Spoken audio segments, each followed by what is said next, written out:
All right. Well, it's nice to see everybody. Sorry I'm late. So today what I want to do is talk a little bit about science. Mostly it's just going to be a very broad overview of science, and I'm going to kind of talk about two big problems about it. One is that view that we talked just a little bit about last week, about that science is like the only way to get knowledge. It's kind of like the only game in town, so to speak, or it's the best game in town. So that's called scientism. So we'll talk a little bit about that. And then the other thing that we'll talk a little bit about is about the relationship between science and religion. So just very brief general overview of science, and then talk about those two problems. That's kind of the goal. Let me pray and we can get started. Dear Lord, we just thank you so much for your love for us. Lord, we thank you for your kindness and your patience towards us. Lord, I pray that this morning you would help us all to grow to become more like you, that you would help us to better understand and to love your world. Lord, I just pray that you would help each and every one of us to really understand the things that we're looking at today. Lord, I especially pray that you would help me to be able to explain things clearly and succinctly. And we just thank you so much for your help in all of this. It's in your name we pray. Amen. Amen. All right. So the first thing that I want to do just real quickly is this is kind of stuff that we talked about last week. But it's going to come up at a couple points this week. So I wanted to kind of reiterate it a little bit. If you remember, we talked about how the world is very complicated. It's a very complex place, and there's no single way of approaching it. And I kind of actually talked about this. I guess it works that I didn't have an eraser to get rid of this last time. I kind of talked about the world being everything that exists, and the universe kind of being like, you can think of that as like the physical universe, right? So stars, galaxies, atoms, electrons, everything that makes up that's kind of in here. So if you think about God, God exists outside of the universe, the physical universe, doesn't he? Or the number two, that would exist outside the physical universe. We got rid of all the stars, all the galaxies, 2 plus 2 would still equal 4. Right? So there's things that exist outside of the physical universe. So we're going to have what we call the world, and then what we call the universe. And so the universe, that's just time, matter, space, and energy. And these things are all like objective, or you can think of that as like public. You can get at them with your senses. So again, like that chair, nobody has special privileged access to the chair. We can all see the chair. We can all poke the chair. We can all lick the chair. We can all then share our germs and get sick, like what my children are currently doing, right? That's these sorts of things are public and objective. That's how stars work. That's how electrons work. That's how all of these things in the physical universe work. That's how your body works, right? I don't have special privileged access to my finger. You guys can all see my finger, right? So even our bodies are kind of public and objective. They're sense perceptible. Nobody has privileged access to these things, and impersonal laws are what govern them, right? So gravity doesn't have feelings, right? Or you don't mix like sodium chloride and it says, nah, I don't feel like mixing today. That was a chemistry joke. Na has sodium chloride. Nah, I don't. I told you, unfortunately, I can't threaten y'all's grades if you don't laugh at my jokes. So, all right. So impersonal laws are what govern that. The world is just everything that is. That's everything that exists. Some of it is public and some of it is private. So again, like the number 2, mathematical truths, truths of logic, truths of value and meaning, those are things that are objective. I don't have some sort of special privileged access to the number 2, right? But there are parts of the world that are special. What number I'm currently thinking of, that is something that I have special privileged access to. My feelings, my thoughts, those are not public. Those aren't things that you can see. They aren't things that you can poke. They aren't things that you can taste or sniff or anything like that. There are parts of the world that are private. Really, when we talk about like the hard sciences, Kind of like the natural sciences, all private aspects are outside of the domain of science. Some public aspects are still outside of the domain of science. So things like math, logic, properties and property relations, values, those sorts of things are also outside of the domain of science, even though they're still public. And if you think about math, math is like the language of science, right? So you don't do, you use mathematics when you do science, but science cannot discover math. You can't put mathematical objects under a microscope, right? We don't figure out what 2 + 2 is by running a bunch of experiments or tests, right? So although we use those things, it's not the domain of science to actually discover them or to investigate them. Those are things that have to exist and have to be in place beforehand. So most of that's kind of a recap, but it's going to be important for kind of what we talk about, especially with the scientism part. So let's talk about kind of like the two major divisions in science. There's two main ways of breaking science up. There's kind of what's called the hard sciences, or sometimes people call it the natural sciences, and then there's the soft sciences. The easy way to kind of tell these two apart is that the hard sciences exclude aspects of human behavior. Anything that people do, think, those sorts of things are excluded. The soft sciences includes these aspects of human behavior, right? So examples of the hard sciences would be things like physics or chemistry or biology, right? When we want to know how many bones you have, or we want to look at biology, we don't ask about your feelings, right? What it is that you do, how it is that you think, those aren't things that we're concerned with. The same thing when we're doing physics and we're looking at atoms, we're not concerned with the thoughts, feelings, behaviors of people. However, when we get to the soft sciences, those things do start to get included. So if we do psychology, right, one of the things that we talked about a little bit last week is like medication is important, right? Like if your brain does not work right, like there's medication that can help that. There's things that can go wrong in our bodies, and those need to be addressed and fixed. But also what we choose to do can affect things. One way that you could maybe think about this is imagine if you're running some sort of physics experiment and you wanted to like take a bunch of bowling balls or something and like clash them together and then see what happened when they bump into each other. If while you're running that experiment, somebody like takes their finger and pokes it into the middle, what do? You start over. You have to rerun the experiment. If you're doing something in chemistry and you want to know like what happens if I mix these two compounds or whatever, and you have like a little petri dish and somebody spits in your petri dish, what do? You smack them and you start over, right? You're excluding aspects of human behavior. If you're doing a psychology experiment though, and you have a bunch of participants, you have to include their behavior, right? If somebody does something weird or somebody is like, I don't know what to do here, you have to include that. You can't exclude it. The same thing for like economics. So there's a lot of statistics, math and stuff that goes into economics. But does anybody remember like a few years ago, there was a big thing in the stock market, and I don't really know exactly how the stock market works, but I know in one of the things that people do is they say, I bet these stocks are going to go down. And if their bet turns out to be right, then they get a bunch of money. And so they said, I bet GameStop stocks are going to go down. And so a bunch of people bet that was going to happen. And a whole bunch of people, and I think it was like Reddit and some other like internet things were like, all these people are betting that it goes down. Let's buy a bunch of it and it'll go up. And instead of them making money, we'll make money, right? And so that was exactly what happened. And GameStop stocks went through the roof. These people lost a bunch of money and a bunch of other people made a lot of money, right? When that happens and you have these human behavior, you don't get to say, hey, no fair, you can't do that, right? Like economics just includes aspects of human behavior to it. There is a mathematical part which doesn't look at human behavior, but there's other parts that do include aspects of human behavior. So these are kind of like the two main divisions of science. When we exclude human behavior, we call it the hard sciences.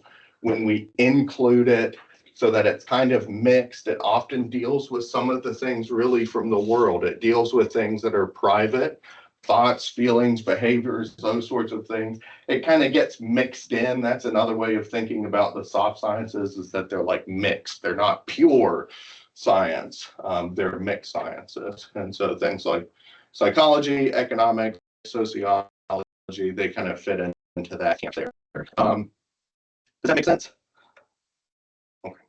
I feel like I'm maybe going a little fast. I'll try to slow down a little bit. So let me talk a little bit about science and its purpose.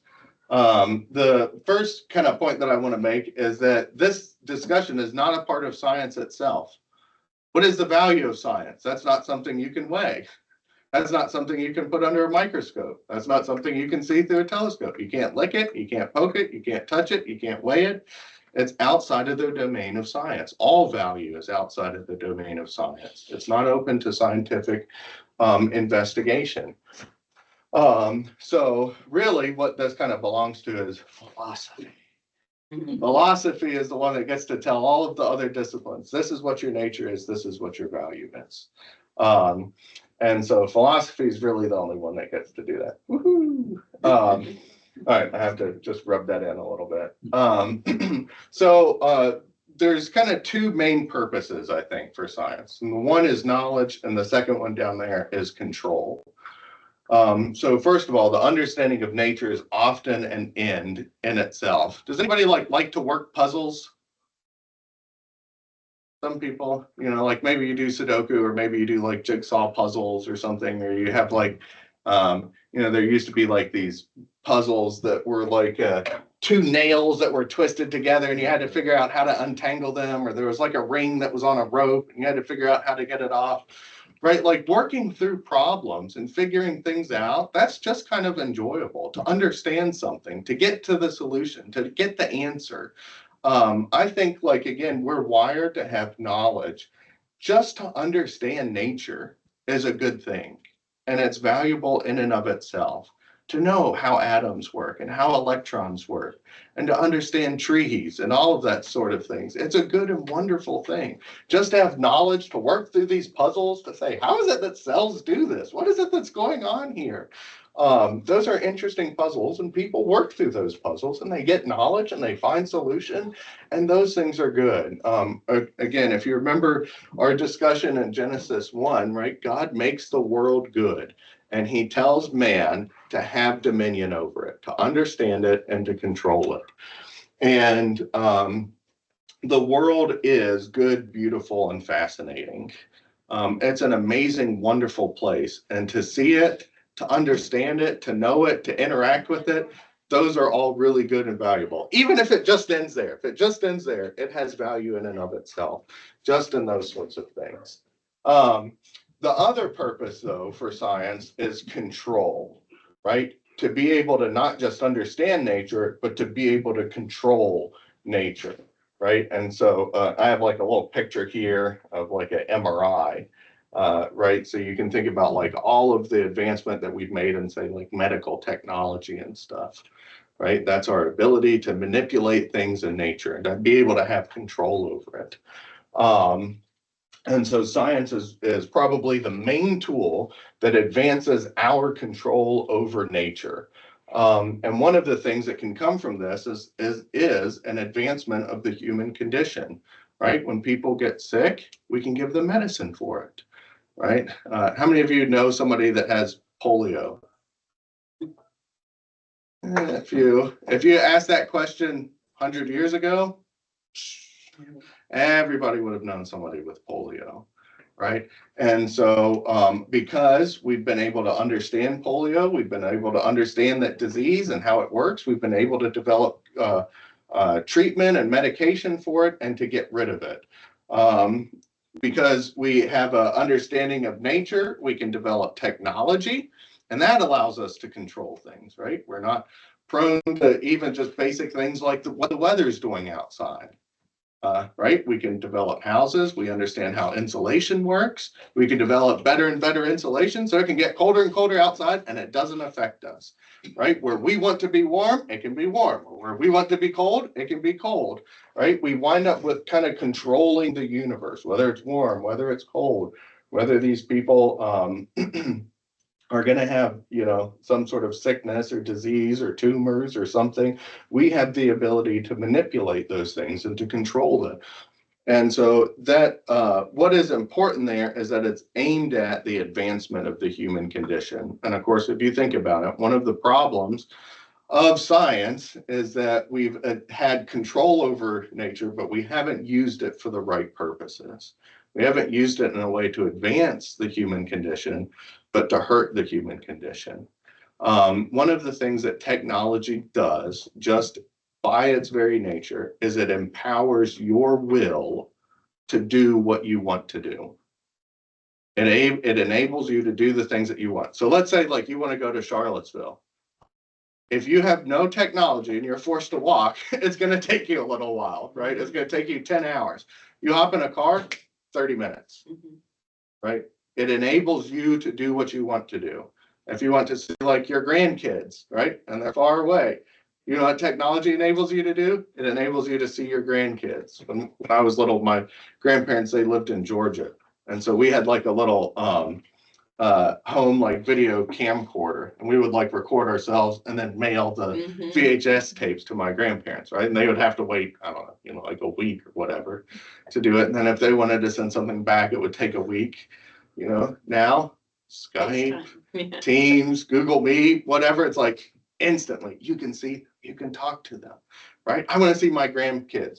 Technology enables you to do that. It empowers your will.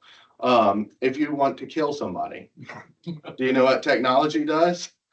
I'll enable you to do that. I'll enable you to do it from 100 miles away, and not just one person, but lots of people, right? That's what technology does. It enables and it empowers your will, right? And so a big problem with it is that human wills are broken. Human wills have problems, and so they misuse technology and they misuse science. But the problem really isn't science itself, right? It's the wills that are broken. It's the wills that are problematic. I don't want to go too long on this, but J.R.R. Tolkien, the guy that wrote The Lord of the Rings and the Hobbits and stuff, he had a lot of really good and kind of interesting stuff to say here about technology. And he always kind of thought like, it's good that humans are inefficient. It's good that their wills are not immediately empowered. And he was very concerned about a lot of technology that was getting rid of that, right? So like you can imagine your neighbor does something and you're irritated, if you're living in the country 80 years ago and his house is 2 miles away and it takes you 45 minutes to walk there. By the time you get there, maybe you've cooled down a little bit, right? And one of the problems with like highway accidents, right, is when your neighbor, the person driving next to you, irritates you, you can immediately and instantly respond with a 6,000-pound vehicle. It's capable of doing 0 to 60 in 6 seconds or whatever. So he was very concerned about those sorts of things. Joseph, Yeah. You often think about how, right, the human heart hasn't changed. Mm-hmm. We're saying our wills. Yeah. And just people, before the advancements in so many technologies, still wanted to kill other people. Yeah. But we have become so good at it. Yeah. So efficient, so capable. Yeah. And that's like you said, and it can be immediate. I think about like kids on Facebook or whatever whatever now kids are using to bully each other and that kind of yeah thing. It's like at least we would have had to pick up the phone and call. So now it's yeah whatever I'm thinking, it's out there. Yeah, and that's really frightening. Yeah, it is. Yeah. So one of the problems that I think that we have with science is we haven't stopped to think whether we should do something. Right? It's just whether we can do it or not. If we can do it, yes, let's do it. We can develop an app that'll do this. Okay, well, let's develop it and see if we can make some money off of it. And it's not like, yeah, but should you do that? Right. Is that really a good idea? Right. And I think that this is really kind of part of like we've elevated this particular aspect of science, its control, its ability to empower our wills. That's what we want. That's what we're here for. And science is very powerful in that area. And as we've emphasized that more, as we've wanted that more, as we've stopped to ask questions about whether we should do something and just focus on whether we could do something, that has been one of the main things that has contributed to making us think that science is the only game in town. What else will empower my will? Like science? Well, nothing. Well, that must be the only thing that's really of value. What's important? Well, that we be able to, build better bridges, faster cars, that we be able to do this, that we be able to empower our wills, technology, all of that stuff. That's the prize. That's the ultimate thing. That's the ultimate goal. And we've kind of become obsessed and focused on that. And I do think that that's one of the things that's kind of led to this view of scientism. So let's maybe talk a little bit about that. Scientism, again, is just kind of like that view that science is like the only or the best game in town. If you want knowledge, you have to use science. Other things can maybe give you opinions or feelings or stuff like that. But science, that's the only one that gives you knowledge. And there's a couple aspects to it that I'll try and talk through real quickly here. First of all, it equates the universe with the world. That just means if we think about this little picture here, the world and the universe, scientism says none of this stuff exists. This is the only thing that exists. So you think about atheistic scientists. Do they believe in God? No, because God exists in the world. Sorry, that's it's a Greek letter that sometimes people use to symbolize God, but it shouldn't be confused with the symbol for Pokemon. So don't let that confuse you. So, right. So if this is the only thing that exists, what's the only game in town? Science, because science is the one that gets at this. Science is what discovers it. So if we just deny that everything out here exists and everything is ultimately reducible to the universe, then science becomes the only way of getting knowledge. It becomes the only discipline. So it equates the universe with the world. It thus makes everything public. Everything is just reducible to atoms. You are reducible to the cells in your body. The cells in your body are reducible to atoms. The atoms are reducible to little subatomic particles. Who knows what they're calling those? So since everything is public, all forms of confirmation and disconfirmation are those that are empirical. Those are, again, just things that we use our senses for. That can include microscopes, telescopes, those sorts of things. Just the tools of science. Everything has to be reducible to that. And so one of the things then that this means is that all soft sciences bottom out in the hard sciences. So if you think about kind of this like atheistic picture of everything that exists, right? We don't have God, we don't have religion, we don't have minds, we don't have souls, we don't have any of that stuff. We just have time, matter, space, and energy. We have atoms and things like that exist, and that's it. And what you have is you have something like the Big Bang happened, right? And all of this stuff got organized and all of that, and everything is just following out the like logical steps from that, right? So because the Big Bang happened this way, stars formed this way. Because stars formed this way, Earth formed this way. Because Earth formed this way, life formed this way. Because life formed this way, we're this way, right? Everything ultimately goes back to that. Remember what we said about like impersonal laws governing this area, right? You don't have to worry about gravity changing its mind, right? Impersonal laws now govern everything.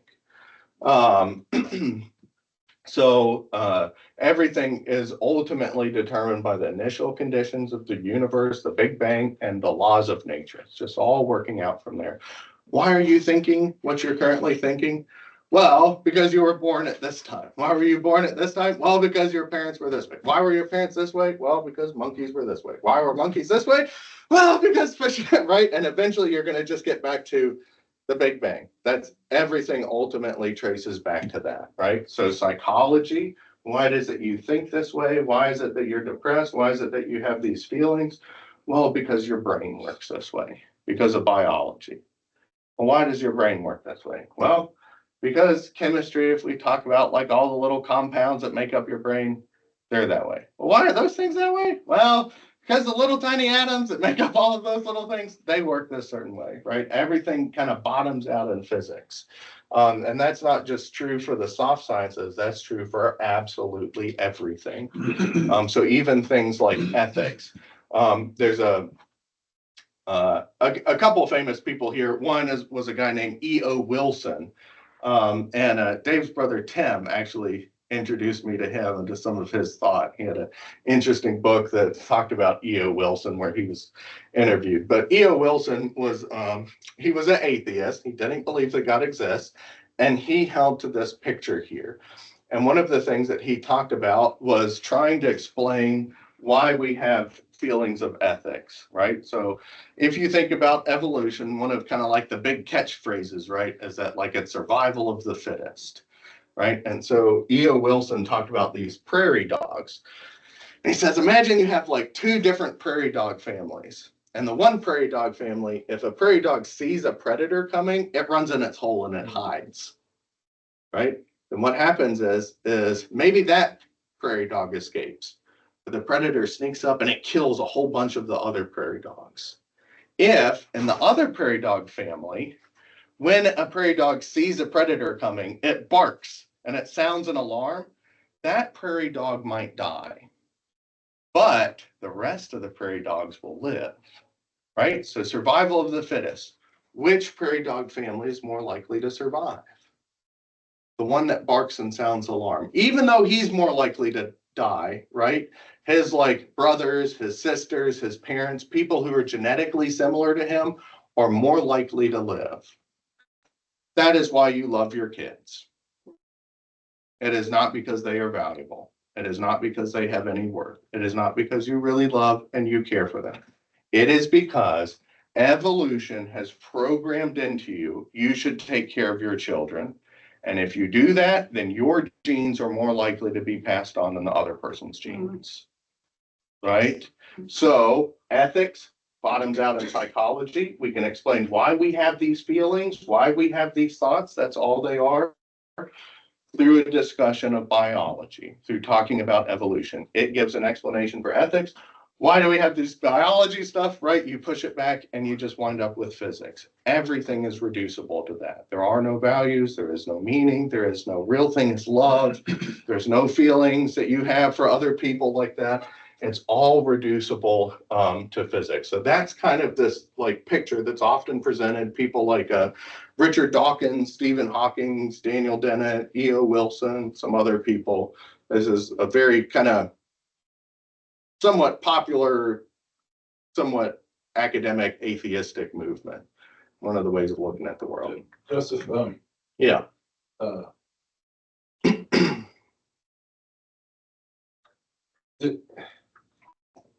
I mean, and I understand, you know, what you're saying, and I sort of understand what they're saying. I've actually seen the prairie dog thing in action with a hawk one time. They all, Yeah. But anyhow, do they like, how ignorant would you have to be to believe that?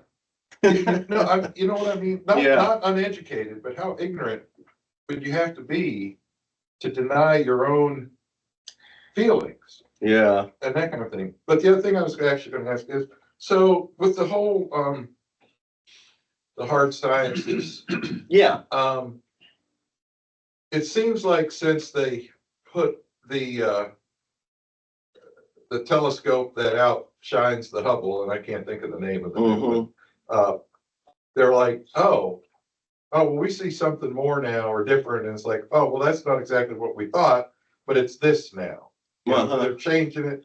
And and so it's kind of like if you're like if you're actually a thinking person and you're realizing that the very bedrock of what you thought isn't right, because you've got a better telescope now to see further, wouldn't it make Yeah. sense to you that, like, you can't trust what you know now? Yeah, Because later, I mean, just the simplest thing, it just doesn't make any sense that all the things you'd have to deny to believe that is just staggering. yeah, yeah, it's true. I used to, I had some other sections that I'd talk about when I did this at Liberty. And I got a lot of pushback on some of this, even at Liberty, actually. Yeah. People like, no, like science gives us knowledge. Science is definitely much better than like these other things. And I would point out some of the things that you're saying. And I would say, like, how many of you believe that there's 8 planets? Like most of the students are like, yeah. And it's like, how many of you used to believe that there were 9? Yeah, right. Right? And like some students will like raise their hands, which then makes you feel old, when other students are like, no, it's always been 8, right? Right, yeah. You're like, Pluto. yeah. And so I then asked them, it's like, okay, how many of you can imagine a scenario in which you would change your belief that there are 8 planets? And everybody raises their hands. That's right. Like maybe we find out, oh, actually, Pluto is this way, he's back in. Yeah. Or like, actually, we found out Neptune doesn't really count, Yeah. or something, we get rid of something else. Or, oh, we found out something that's right at the edge of the solar system, and like, oh, Pluto's not in, but we found another one. You can imagine a scenario in which you would change your beliefs in that. You can imagine places in which you're wrong. And then I would say, how many of you would change your beliefs? How many of you can imagine a scenario in which you would change your beliefs that torturing innocent children for fun is wrong? No, there is no scenario. There is no scenario. There is no scenario in which that you believe that with far more certainty, reliability, accuracy than you do any scientific truth. Right? They're not, it's just not the case that science is this ultimate end all be all. And as we move forward, one of the things that I'll actually say is that really, if you attempt to hold this position, you lose everything, including science. Yeah. And so maybe I'll try and Can I just say yeah, one? yeah, I'm yeah. sorry. No. Sorry, but so this has been going in my head here the last couple months, and I've been really, so don't they kind of hold that the Earth is like 13.5 billion years old or something? Don't they say- Yeah, the universe, yeah. Or the universe Uh-huh. even? Okay, so the universe is 13. So here's the thing, and they talk about all these things coming together just by chance, enough monkeys had enough typewriters. Okay. Mhm. So this is just driving me crazy. If you take a deck of cards, 52 cards, and you shuffle them Yeah, once a second, how long would it take before you'd repeat the cards would repeat the same exact shuffle? oh, yeah, It's 52 factorial, yeah, which is so many trillion years. yeah, Like God could have been shuffling cards every second from when they say the universe started, and would only be about a third of the way through all of the permutations, whatever you call it, of 52 Yeah. elements. yeah, And it blows your mind, but it's kind of like that. How can they just take the sheer numbers yeah, and say, well, that's just gonna, it's gonna come back? It's like you can't even shuffle a deck of cards the same way. yeah. Anyhow, Yeah. sorry, but it just like, it flies in the face. To me, this idea of science is just like, well, just think about what you're saying. Yeah, There isn't enough time for these Yeah. chances to stuff like, how many elements are on the table, on the, periodic table? It's like, what's that? yeah. There's in the philosophy class, there's a whole argument for God's existence based off of basically like you cannot get the physical universe by chance. You Right. just can't. You can't get it. And there are all of these universal laws that are so perfectly and precisely balanced that like you just can't get it by chance. They'll say, I think if I remember the numbers right, it's something like in like the roughly 13 billion year old universe, there's something like 10 to the 42nd power seconds. In mathematics, they consider anything over 10 to the 50th. If your odds are 1 in 10 to the 50th, it's mathematically impossible. Like, it just will not happen, right? You will, if you put a whole bunch of monkeys on a typewriter, do you know what you get? You get DG, DG, DG, DG, DG, DG, DG, DG, DG. That's what you get. You don't get this like random distribution of stuff. There comes a point where when you reset your odds, it just doesn't happen. It will never, ever, ever, ever, ever happen, no matter how many times you do it. There are things in the universe that it is something like the odds of this happening randomly are 1 in 10 to the 10 to the 123rd. So it's like it doesn't happen. So add 123 zeros to this, and then add that many zeros to this. Yeah. That's your odds of it's happening. And there are multiple laws that are all like that. The deck of cards And- is 1 to 10 to the 64. Yeah. Yeah, I illustrated one of them with saying like, 60 if you play cards with your friend and he gets a royal flush, you might be like, well, that's kind of skeptical. And it's like, what if he does it again the second time? And then the third time, and then the fourth time. And it's like, literally, what if 1 million games of cards in a row, he gets a royal flush every time? Where you go, that's a lucky guy. It's like, no, that's a cheater. That's what that is. He's a cheater. There's a bunch of ones like that. There's one where it's like, imagine you have 1 million galaxies, and in each galaxy there's 1 million solar systems, and in each solar system there's 1 million planets, and in each planet there's 1 million grains of sand, and you mark one of those with a dot, and then you blindfold somebody and he goes to the exact right place. Go, no, here it is. Right? But you go like, oh, he's a lucky fellow. It's like, no. Okay, so let's maybe talk about some other like problems here, because that definitely is one.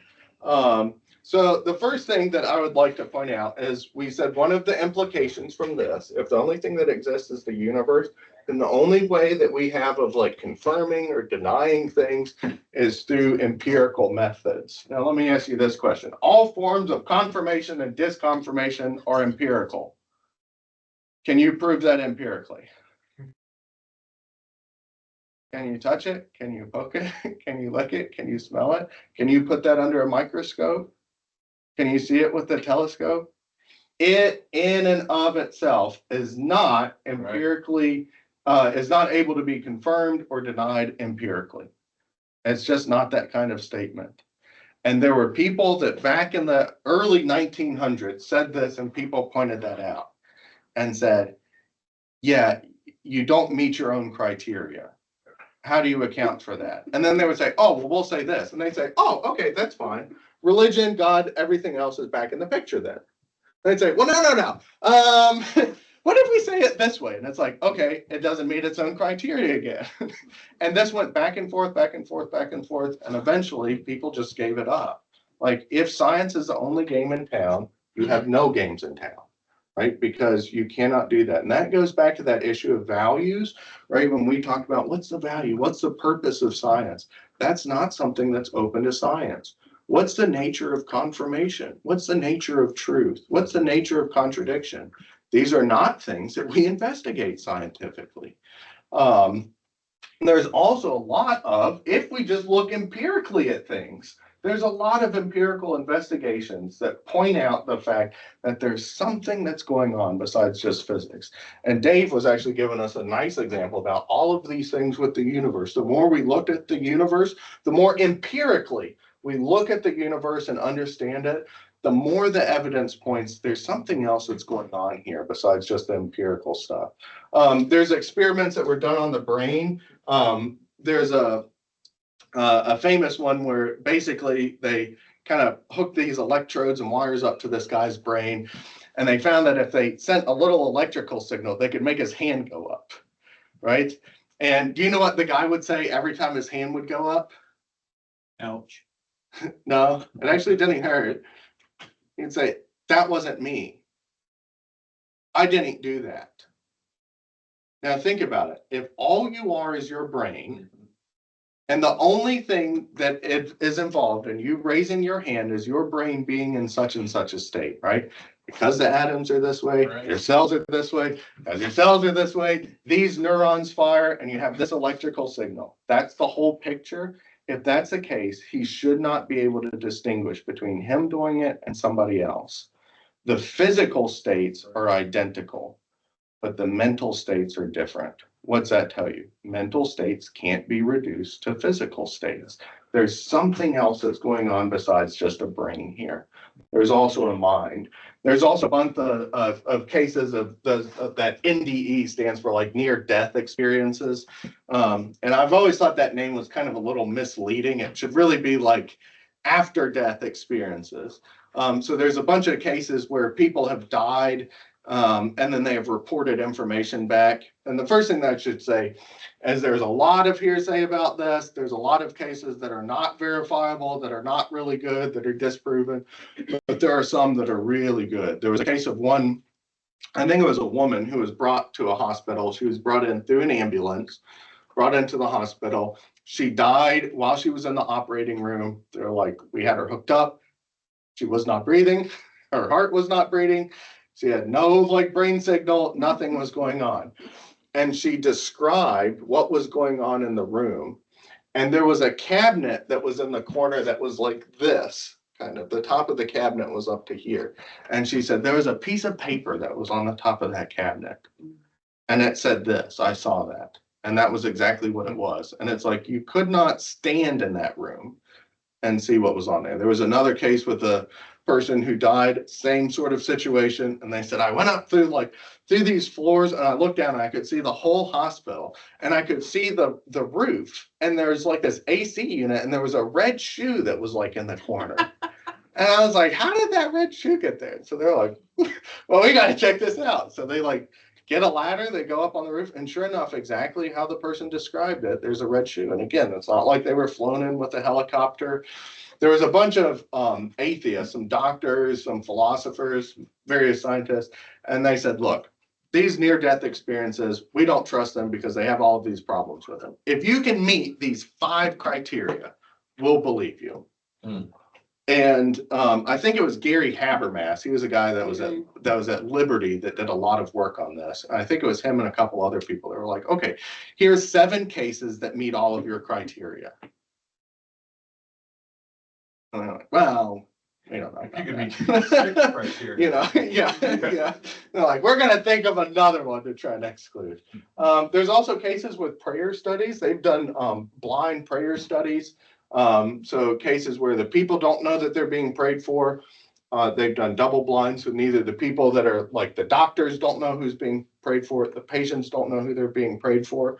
And some of those have supported that people who are prayed for are more likely to get better.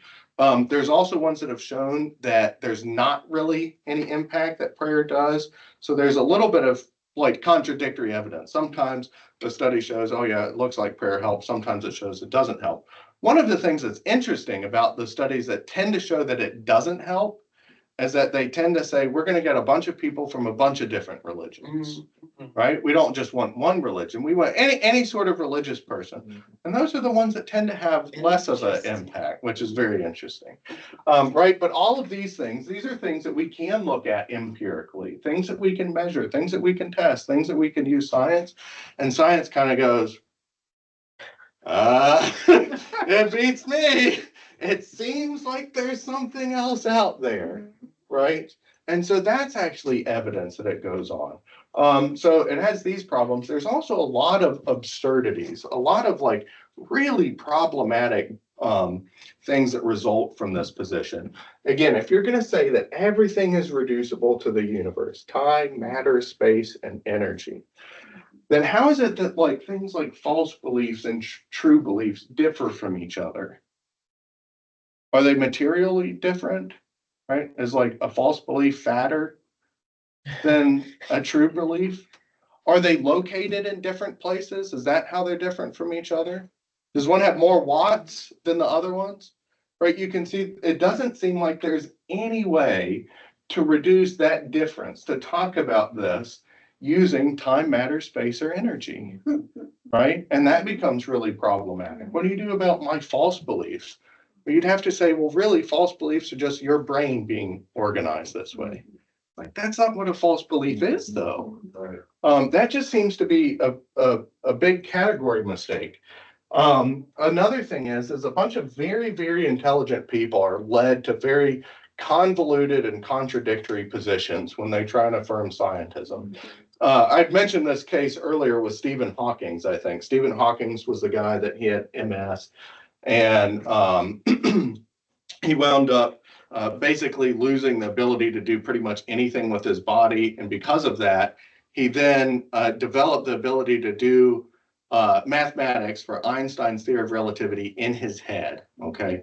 This is a very, very smart cookie. And he said some very, very dumb things when it came to supporting scientism. So one example here is Stephen Hawking wrote, he says, because there is a law such as gravity, the universe can and will create itself from nothing. Now, I want you to think about that. That is the equivalent of saying, I gave birth to myself. Before I was born, I gave birth to me. It's like, it doesn't work that way. Before the universe existed, right, the universe created itself. Now, wait a minute. Did it exist or did it not exist? If it existed, then it can't cause itself to exist because it already existed. If it didn't exist, it can't cause itself to exist because it didn't exist, right? Also, it will create itself from nothing. Last time I checked, the universe and gravity aren't nothing. Those are something, right? Why do those things exist? Why is it that all atoms behave the same way, regardless of where you go? Why is it like there's this universal law that's governing them? Why isn't everything, absolutely everything, just random? Why are there rules? Where do those things come from? Even if you could account for it coming from these laws and sorts of things, you still have to explain the existence of the laws. Where did those laws come from? Right? And so far, we only know of one way of having laws, by lawgivers. That's the only way that we know of laws coming into existence. Paul Davies, that's a picture of him. He's another astrophysicist, very, very intelligent person.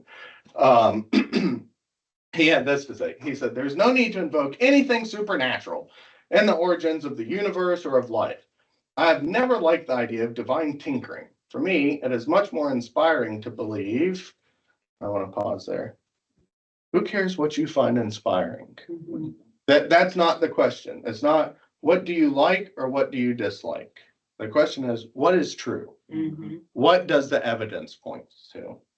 So moving on. What he likes to believe, though, is that a set of mathematical laws can be so clever as to bring all these things into being. Now, I want you to notice two things here. First of all, numbers do not possess intelligence. 4 is not smarter than 2. A is not like twice as smart as 4. Numbers are not the sorts of things that have intelligence. People are the sorts of things that have intelligence. He doesn't want to admit the existence of a God. And so what he does is he attributes the attributes, the character of God to things that can't possibly have it. God is all wise and powerful. No, numbers are all wise and powerful. Numbers do not have the ability to do anything. They are constantly inert. You can add 2 + 2 all you want in your head, and it will never put $4 in your pocket. Math does nothing. It is causally inert. What is it that has power? People have power. People have the ability to do things. And so again, what happens is you kind of deny everything that exists out here, but then you have to smuggle aspects of it back in. Intelligence, ability, power, causality, creation, things that really belong out here wind up getting smuggled back in and attributed to the wrong things. Look at the language too with Hawking, the idea of create. Yeah, Universe will create. yeah, And they do these studies like the one island out off California or something where these plants are a certain color because the birds that, I don't know, or the bees, whatever, but it's like uh-huh, you're gonna give intelligence to the flower, yeah, but not that it was designed with intelligence by someone to create. They always use that language, just like Yeah. you said, or the universe willed it, or the universe. Yes. Willed. yeah, It's kind of like, do you even hear what you're saying? yeah. Like this chair willed for me to sit in it. Come on. Yeah. Yeah. There was a debate one time with Richard Dawkins, who is a famous atheist. And this guy was pushing him back on this issue and was saying, you're saying that the universe came from nothing. And the guy said, what do you mean? And he said, well, he says, we don't know exactly what nothing is. And he's like, but it must be pretty simple. We think it probably has these features. And everybody did exactly what y'all did. They all laughed. And he was like, why are y'all laughing at me? What's so funny? Yeah. And the guy said, well, I just think it's funny you're trying to define nothing. Yeah. You know, like you're saying it has all of these things to it. And again, if you look constantly and continually, it's things that belong out here: will, desire, power, intelligence, those things that supremely belong to God. Right. And so we do wind up with these real absurdities and problems. But there's another big problem. I think this is probably the biggest problem. And that is that if we affirm that this scientism, we actually wind up losing all knowledge. And I want to talk about kind of three areas: the loss of moral knowledge, the loss of scientific knowledge, and then just really, again, the loss of all knowledge, actually. So the loss of moral knowledge. This actually goes back to what I was saying about E.O. Wilson, right? And about him trying to find a way of accounting for ethics in terms of it just being about survival, right? There are no moral facts, and it's impossible to know them. There was a famous philosopher, his name is G.E. Moore, and he was having a debate with this guy, and this guy showed that he was like, if my views are correct, then you don't know that this pencil exists. And he had a pencil. And G.E. Moore said, but I do know the pencil exists, therefore you're wrong. Right? And there's kind of like, and so people call that like a G.E. Moore shift, right? What is it that we have better evidence for? That things like love exist, that things like torturing children for fun is wrong, right? That people have intrinsic value and worth, right? We have really good evidence for that. So if your theory is that they don't exist, then your theory is just wrong, right? It just can't account for that. And nobody's really willing to give this up, right? So the loss of moral knowledge is a huge problem, but also the loss of scientific knowledge. Again, if you remember, math and logic are not subject to empirical observation. We don't find out what the interior angles of a triangle adds up to by measuring a bunch of triangles. That's the wrong way. We don't do it by looking at triangles. The empirical scientific investigation is just wrong. And yet, if you do not have math and logic, you do not have science. It relies on those things. There's a guy, this is a Christian philosopher, his name's Alvin Plantinga. And he kind of gave this evolutionary argument against naturalism, or against this view of scientism that we're kind of talking about. And he said, let's say that you really want to affirm evolutionary theory. You really want to affirm this atheistic picture of the universe. And he says, and you hold that God doesn't exist, and this scientism is true. He's like, okay. Then he gives us an example. He says, all of your beliefs then are just based off of survival, right? So he gave an example of, like, imagine there's a caveman. And he says, this caveman thinks, do you know what would be the greatest thing ever is to hug a saber-toothed tiger. I think that would just be so wonderful and so great. But you know, they really don't like people being pushy. And so the only way that it could ever possibly happen is if whenever you see a saber-toothed tiger, you hide. Because if he sees you, then he thinks that you're gonna surprise him and they're not gonna like that and he'll probably kill you for it. So the only way is to hide. And he says, now that belief is false, right? The greatest thing isn't to be hugged by a saber-toothed tiger, right? And they don't have any interest in doing that sort of thing. The belief is false, but will that belief produce survival? Yes, it will. Mhm. So there's a difference between something being true and something producing survival. And he says evolution only produces beliefs that are aimed at towards survival. So why do you believe in evolution? Not because it's true, but because it's aimed at survival. You wind up losing evolution and all scientific theory if all you have is evolution and scientific theory.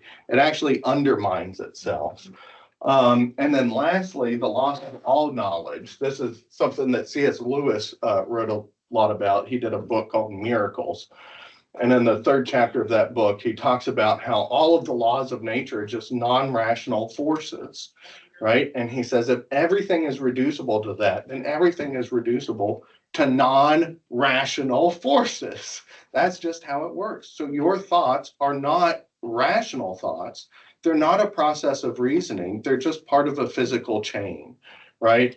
And so in knowledge, though, we seem to be representing things as they are. And it's not just a causal relationship that exists here. And so if all you wind up with is that causal relationship, again, of like things like ethics, going back to biology, going ultimately back to physics, if you do the same sorts of things for belief and truth and knowledge, you wind up losing all of that. And again, that would include your scientific beliefs about the age of the universe, beliefs about, whether gravity is a square inverse law, anything like that. You wind up losing everything. It seems to be a very problematic view. What I want to kind of do now is trying to shift gears a little bit and to talk about the relationship between science and religion. Maybe I'll say just real quickly, the summary of all of this is that what we were saying last week, our world is incredibly complicated. Science is powerful. Science is important. We need to recognize we have bodies and our bodies affect our mental lives. They affect our spiritual lives and stuff. You want to be depressed? Go sit in a basement all day, It's like we need to recognize that, but we can't extend that out to being the only thing in town because we have massive, massive problems whenever we do that. Okay, so that's kind of my point that I was trying to make there. So I'm going to talk about three views about science and religion.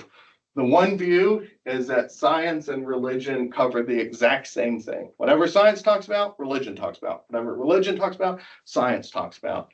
The second view is that science and religion are completely separate. Science talks about its things, religion talks about its things, and they'll never meet. And the other view is that they're partially overlapping. They have common ground. They have their own domains, but they also have shared stuff. And this is the position that I'm going to argue for here. So let's talk about the first view, that they're coextensive. They cover the exact same thing. Maybe you could think about it this way. There's an interesting thing. I'll keep coming back to this slide.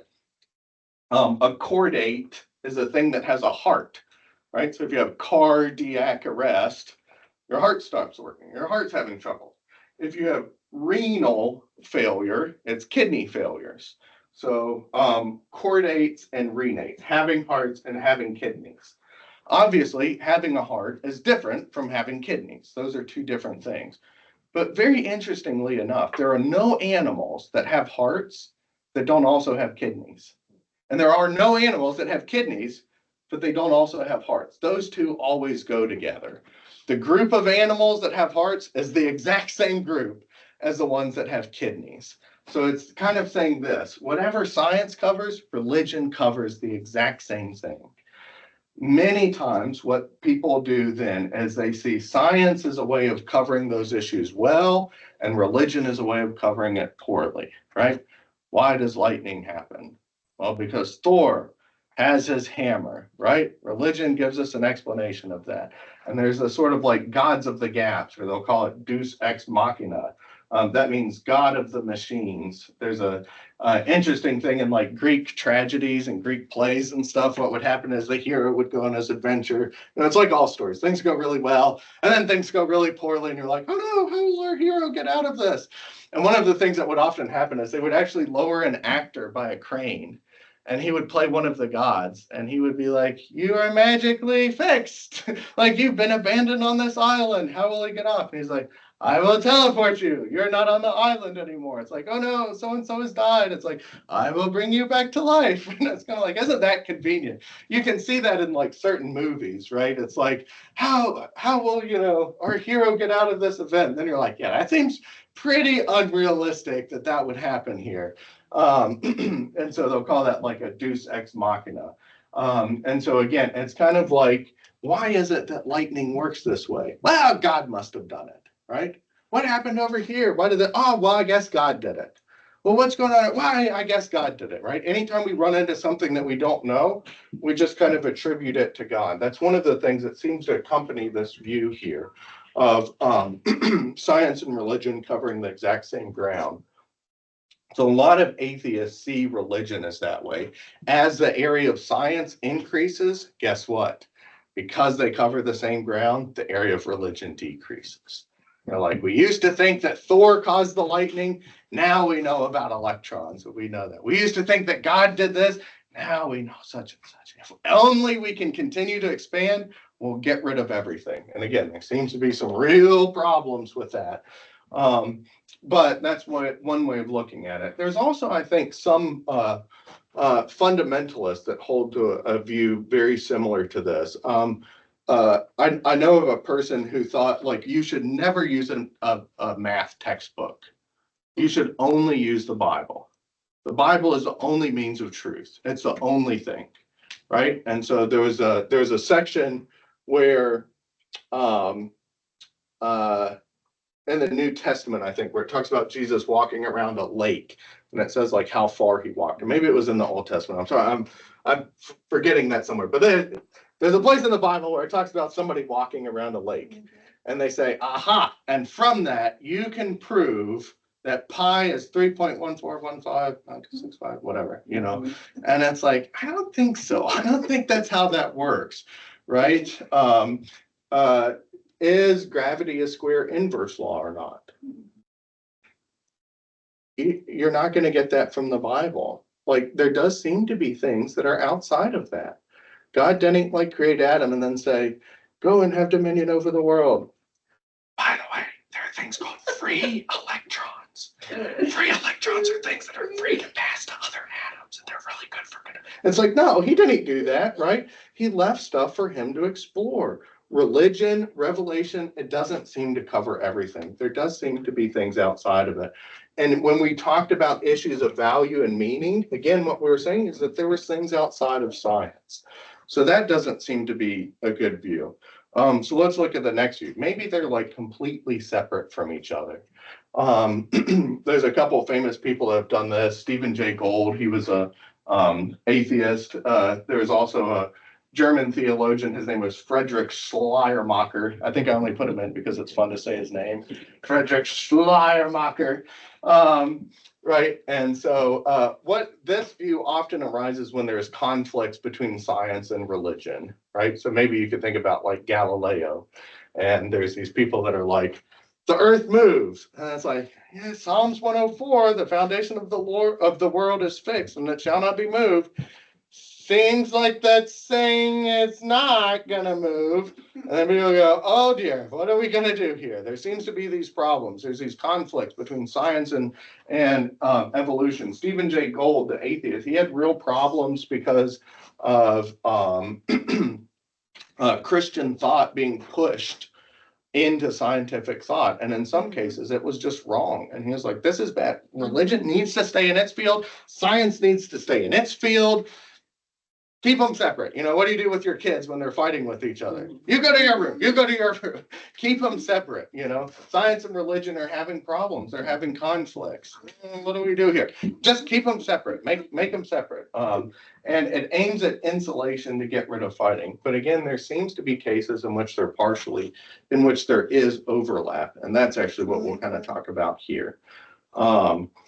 So the partially overlapping view says that like science can confirm or disprove religious claims, like the Hindu belief that the earth rests on a whole bunch of turtles, that it's turtles all the way down. It seems like we can use telescopes to see whether that happens or not, right? Some scientific work can confirm or disprove certain religious claims, but also religion can provide a ground for science and offer explanations for certain phenomena, like the cases with the near-death experiences, like the cases of the studies on the brain, like the cases of prayer.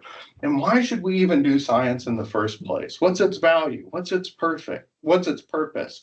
What's its nature? These are things that religion is able to speak to and to talk about.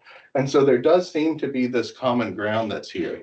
And in fact, very interestingly enough, there is an incredibly strong connection between Christian religion and science. And let me just talk about that real quickly and give a little bit of evidence for it here. So here's a list of kind of famous scientists, all of which had at least theistic beliefs. I think the only one that I have on here that was not a Christian was Albert Einstein. Albert Einstein was not a Christian, but he did believe in the existence of a God. Let me talk about these first four. Copernicus, Galileo, Francis Bacon, and Kepler. These are the founders of modern science, and they're all Christians. And one of the things that drove them was they had this belief that God created the universe and God created it with order. And he created us with the ability to find truth. Those are all things that view of scientism wasn't able to provide a basis for. And on that, they thought we can go out and we can discover those laws. We can use the minds that God gave us to understand the world. Amen. And it was that was the basis for science. Isaac Newton wrote more books on religion than science. Isaac Newton said that he wrote the Principia Mathematica, which is where he talked about the law of gravity and it being a square inverse law and all of this stuff. He wrote it so that the thinking man might believe that there was a God, right? Michael Faraday discovered the main principles of basically like electronics, electronic theory, electromagnetism. He was a Christian. Charles Babbage, the inventor of the digital computer, he was a Christian. The inventor of modern genetics and biology, Gregor Mendel, he was a priest and was a Christian. George Lemaitre, he is the guy that actually came up with the Big Bang Theory, right? One way of thinking about the Big Bang Theory is just this. At one point, the universe didn't exist, and then suddenly it did. And we have scientific evidence that that happened. That is completely consistent with Christianity. We can talk about ages. Maybe there's something that's right. Maybe there's something that's wrong. But the fact that the universe came into existence is compatible with Christian theory. And he was a Christian. And it was actually atheists that pushed against the Big Bang Theory. They said, I don't like this. If you have the universe coming into existence, you're going to have a God. You're going to have somebody outside of time, matter, space, and energy that makes it. What's that? That's God. No. Let's not do that. There was a guy, Sir Arthur Eddington. He was an incredibly important scientist. He was over Lemaitre. And when Lemaitre came out with the theory of the Big Bang, he was like, I want to find a loophole because this is too religious. We got to figure out a way to disprove it. And it was actually people with their atheistic biases that were doing it. Bunch of other people that I have listed in here. Let me close with one more thing. This is from a book that overviewed Nobel Prize winners from 1901 to 2000. There were 147 Nobel Prize winners awarded in physics. One of those went to a Muslim, 2 went to Hindus, 3 went to Buddhists, 7 went to people who identified as atheists, agnostics, and free thinkers.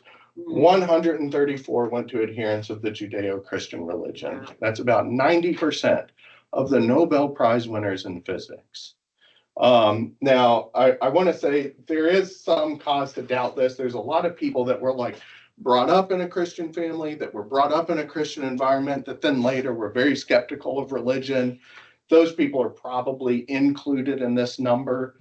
Where they should be personally, that's harder to tell. The main point, though, about Christianity and its fundamental principles being conducive or compatible with science, though, they would still be examples of that, right? There are people that are brought up in this environment, thinking about a creator, a person who governs the world and controls it. And let me see where I'm at. I know I have, I think what I'll do now is I will just stop here because we're at time. And I have a couple of things that I'll talk about next week. And the main thing that I want to talk about is what to do when science and religion conflict. So I have a few like kind of basic points to talk about there. So, all right, any quick comments? When you're just talking about it, and I hate all people talking, well, no, Jeff knows I actually like to be one talking. But, no, but you know, you're talking about how science and religion and specifically Christianity. So when Jesus said, I am the way, the truth, the life, that truth was all truth. It wasn't just Christian truth. Yeah, He's the truth of all of it. yeah, And to find, you know, so it has to, the scriptures have to, be in concert with proper science. yes, yeah, that's exactly right. Yeah, and that's kind of one of the main points that I'll be making in the next part is that revelation is from God and the universe is from God. So they're never really in conflict. The problem is that we are slow and dumb. Yes. And we misread revelation. We think God's saying something when he's saying something else, and we misread nature. We think it's one way when it's another way. The problem is always with us. It's never with those other things. You know, what do? We think hard and we work and we say, where did I make the mistake? Maybe I misread what this says. Maybe that's not what Psalms 104 is talking about. Maybe I misread the scientific information. You know, maybe that's where I made the mistake. That's the way that we approach it. Thank you, Joseph. All right, yeah, thank y'all. Sorry I was late. I made you If late. I wasn't late, I probably forgot. Thank you so much. Yeah, thank you. Yeah, it's clear.